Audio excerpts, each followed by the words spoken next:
Good. It's about time you spoke up. Josie? Darnell? Josie, we need to talk. Are you okay? Yeah, but I mean, we just really need to talk. Darnell, you do not look too good. Are you sure you're all right? Not really. Look, it's just something very important I need to tell you. She fit right in and she got along with everybody, and we were able to stay on schedule for the film and finished it in time. So, you know, the funny thing is now that everybody who watches the film now, I get emails now. They're like, that's not the same Melyssa Ford that like the model is, you know.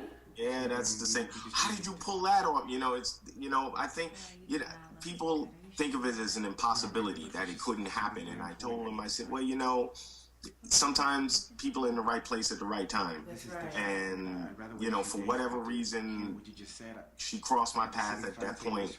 You know, I was desperate and she came through and, you know, we were lucky to have her. I noticed in the credits that a couple of other Abbotts devoted time and talents to the making of A Fly on the Wall, like Viola Abbott and I believe it was Carl Abbott. So tell me, how did you get the family to go along with and get involved in this project? Well, Viola is my mother, so you know, we needed cash.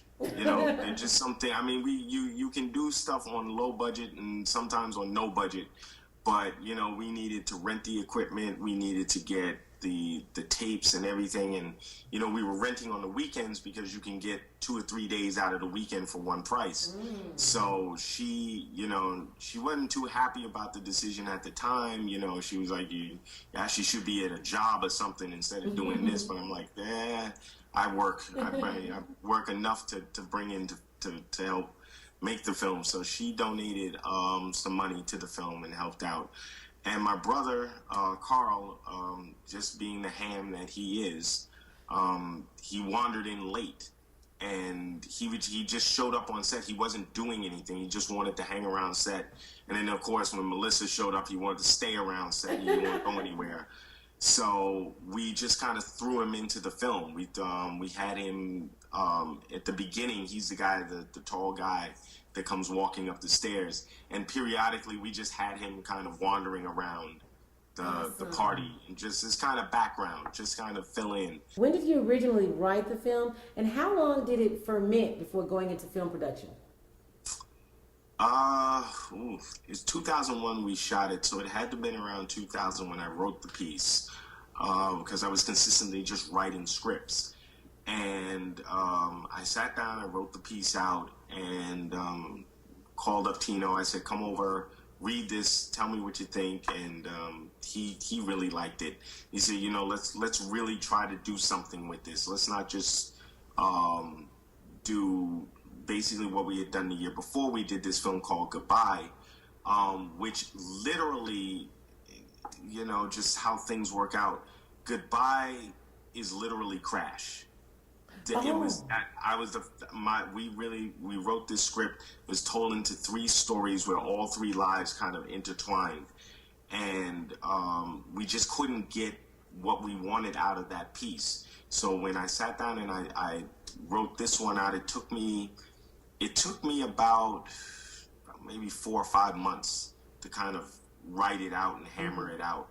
And then we sat down and we all read it and we went through it and we said, okay, so what do we want to do with this? What direction do we want to go?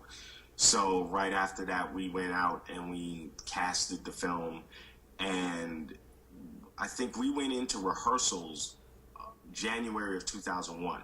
So we had the casting call in September of 2000.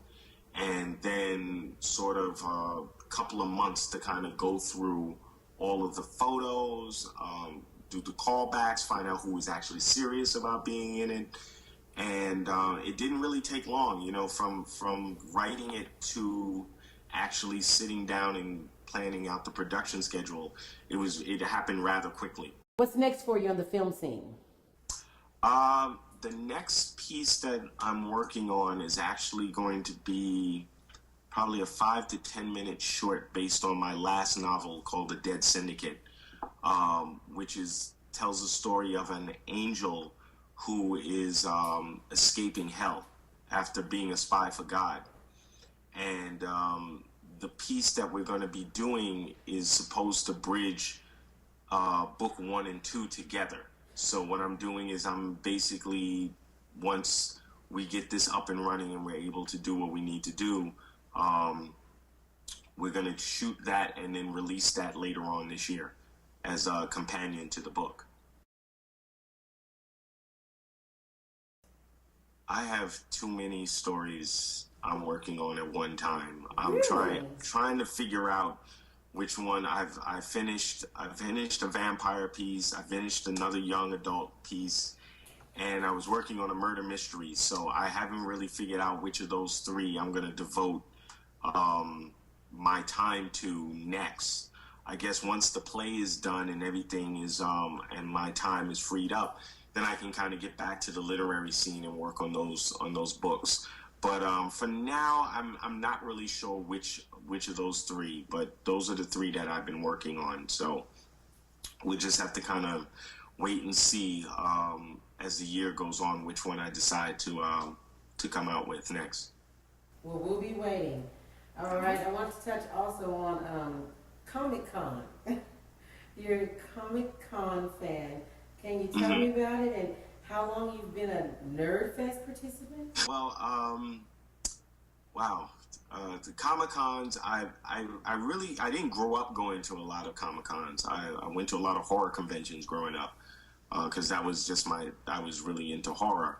Comic-Cons I got into roughly about 6 or 7 years ago. I was with a lightsaber enthusiast group where we used to do live performances with lightsabers on stage.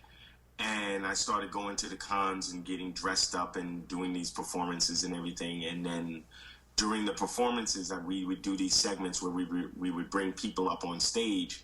And I used to get a kick out of working with children because kids, you know, their minds are like sponges. You show them a couple of things and you got a lightsaber in their hand and they love Star Wars, so they're excited to do all kinds of stuff.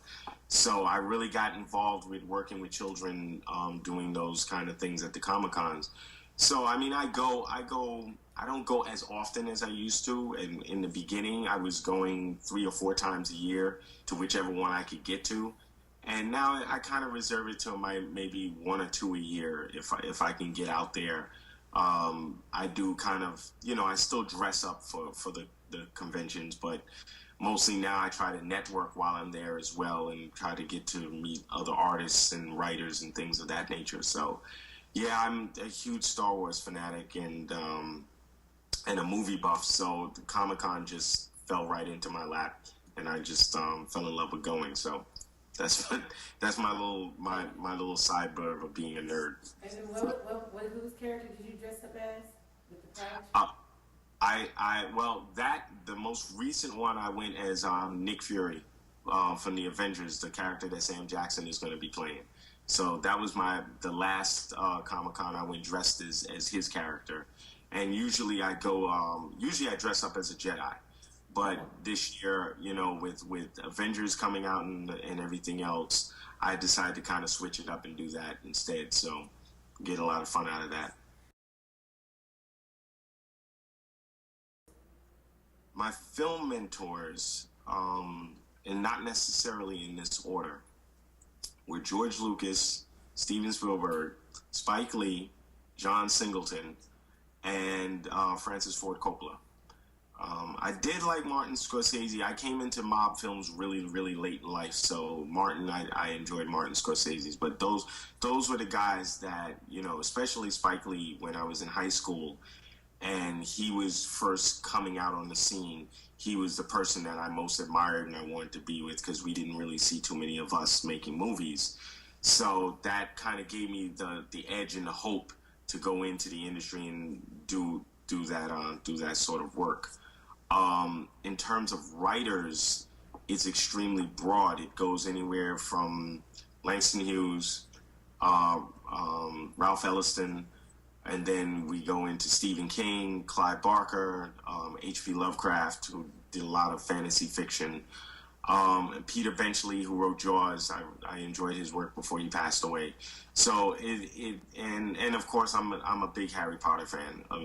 More so the books than the movies, but J.K. Rowling inspired me a lot to really get back into writing and focusing on trying to do that with my life. Very insightful. So your favorite movie of all time is? Oh, don't ask me that. Oh my! Yeah, you did I say don't your even know movie where. Wow. Oh my goodness. I'd have to break it down into categories because I really couldn't say there was one. So of course for science fiction it would be Star Wars. For comedy it would be It's a Mad, Mad, Mad, Mad World. For romance, a film called Stairway to Heaven. And I guess for horror, Friday the 13th. I was a big Friday the 13th fan growing up. And yeah, that's pretty much. That's good. All right, last question. Name an actor and actress that you'd like to work with in the next 7 years. Oh, both actor and actress? Yes. All right. Pick an actor. It had to be my mother's favorite. It had to be Denzel. Oh wow! Yes. I would really like to get into his mindset because he's crossed so many kind of barriers so far, and it's really interesting to see him going from the characters he used to play to a little more hard edge that he does now.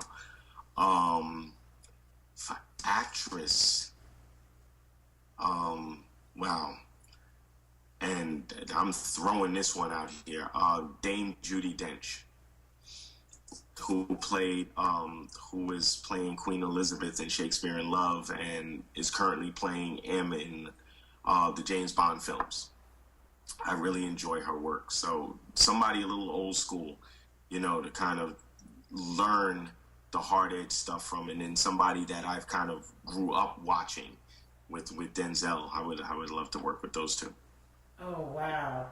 Mr. Abbott, you have been a pleasure. I've enjoyed your mind. That's why you have the nickname that you do. It's a good mind. And I've enjoyed you immensely. I really can't wait to edit this. You have been a gem. I'm going to cut the camera back on, so if you cut that.